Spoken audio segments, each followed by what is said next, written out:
I'm Allyson Edwards, and I teach English 2 and biology at a rural high school in Bienville Parish called Castor High School. And I decided to take education STEM grant writing class because I was tired of hearing the word no from my school district. This is my second year teaching biology, and I needed several things throughout the year for activities and experiments and equipment, and no one ever had any funds that was coming out of my pocket constantly to do any kind of activity with my students. So I decided to look into some ways. A colleague of mine at another school said she had written a grant and had obtained some equipment for her class, and just a light bulb came on, and then I saw this class, so connected the dots, and so here I am. So to begin this class, we started with looking at STEM 2026, and I felt like after reading this initiative that I really connected with the ideas that the initiative supported, as far as especially flexible ways to teach students and grand challenges, the idea of teaching grand challenges to students and having them look at problems in classes as these large problems to solve, like more critical thinking type questions. And I really connected because that's really the way I strive to teach my classes. So to begin the class, we were told to start just Googling different projects for STEM, different ideas for our classes. So I started looking at grants.gov and immediately became completely overwhelmed. I decided there was no way I was going to be able to write a grant. This was too much. I could not wrap my mind around this high school teacher from a small school in Bienville Parish being able to write some of these large grants, so much detail, so much work. I was like, there's no way. But I stepped back and looked at chapters 1 through 5 really closely in Grant Writing for Dummies and saw that they weren't all like this, and with a little direction from my professor was led to the QSM grant, a $1,000 grant for science and math teachers that help provide things for their classroom. So I decided to zero in on that grant, looked at some projects, had already got an idea about incorporating some different equipment in studying the ecosystems in our community. So I had all these ideas bouncing around in my head, and I could not focus. And in the first few chapters, one of the first things that they ask you to do is to write it down. Write down your project, write down all the details, write down your objectives, your goals, your assessments, the equipment that you're going to try to obtain, the place you're going to get it from, how much, all the details. Lay out all the details, and then you could really hone in on your focus. So I did that. It helped tremendously. I was like, okay, I can do this. So I realized really quickly, though, from the whole process in the first few weeks, is grant writing is not easy money. Grant writing is tough, and it should be, because things like $1,000 to purchase new equipment for your room should not be something that is just given away freely. It's something that's earned, and I feel like when you go through this grant writing process, I quickly realized that this is something that is definitely earned with the work you put into looking into the demographics to your school. I talked to several people, counselors, instructional coaches, people at the parish, emails back and forth trying to gather information on the demographic of my school.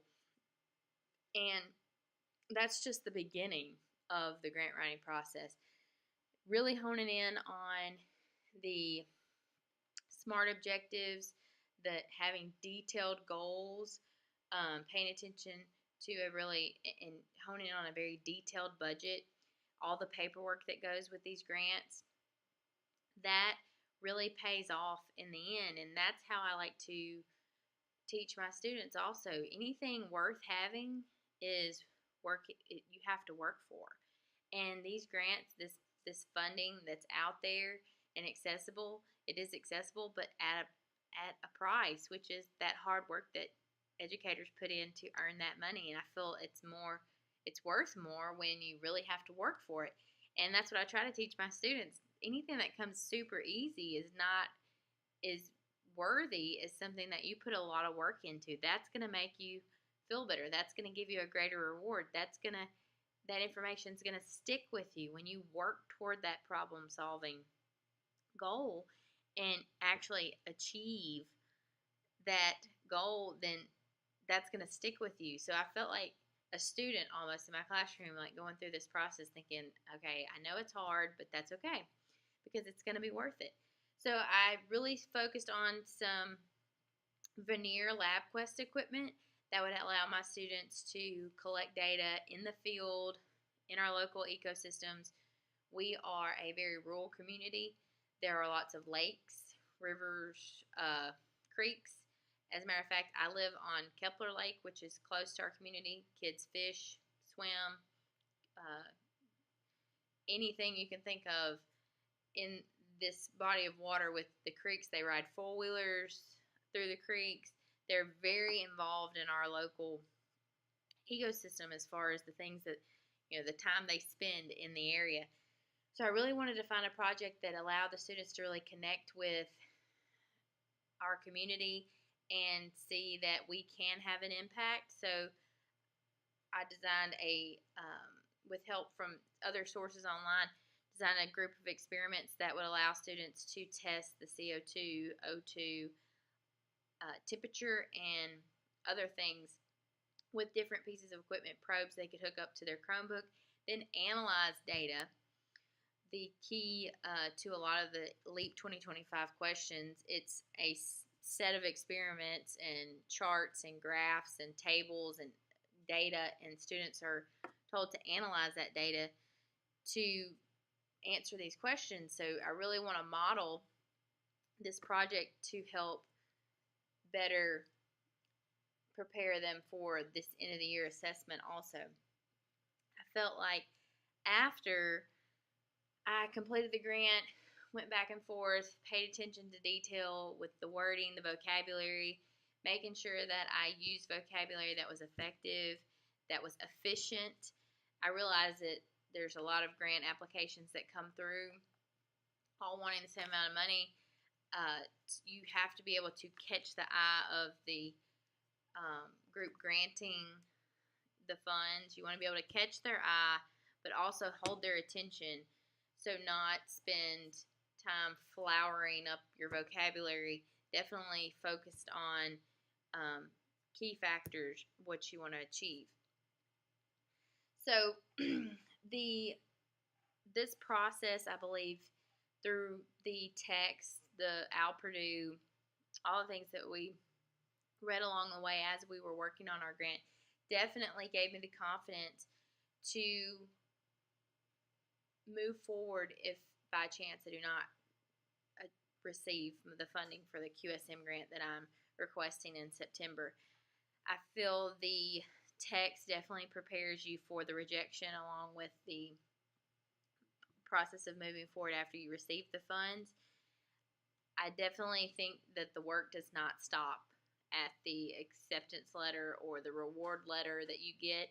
You definitely have to document all the processes after, how you spend the money, how you continue to use the money. Some grants, for years to come, you had to continually respond on how the funds were being used in your school or parish or however. I definitely feel like the text gave me the confidence to move forward. I definitely have already in mind 3 specific grants that I am hoping to obtain for my class and for my group, the students coming up into my class in the future.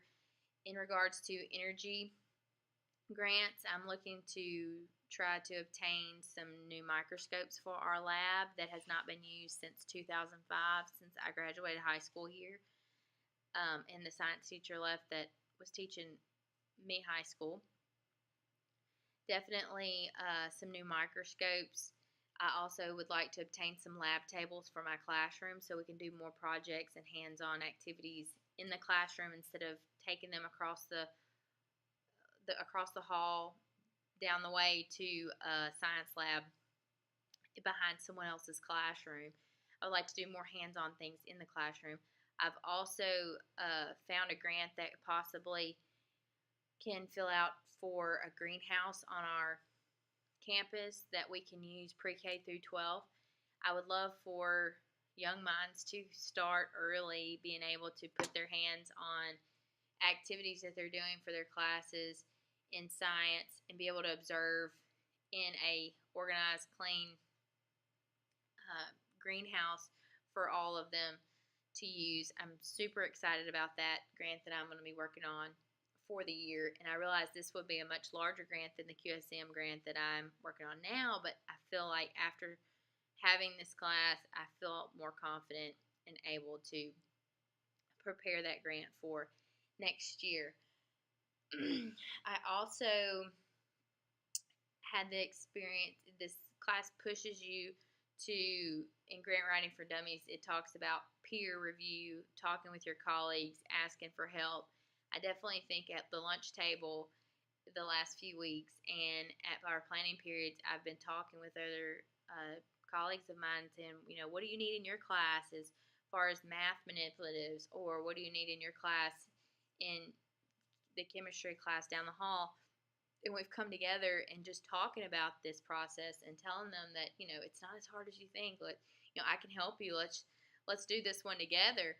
It's really sparked hopefully a grant writing movement in my hall that we can hopefully bring this rural community that most of the kids don't even have high-speed internet at home, have some technology they can really use and touch and feel and learn from in school when they're here with us that they may not have exposure to at home. I've really enjoyed this class. I think it has really benefited me as an educator and hopefully will benefit my students in the long run and generations to come in this community as we build this idea that we can do this and it is possible, and we really need to expose these kids to some different types of learning besides textbook lecture notes that is so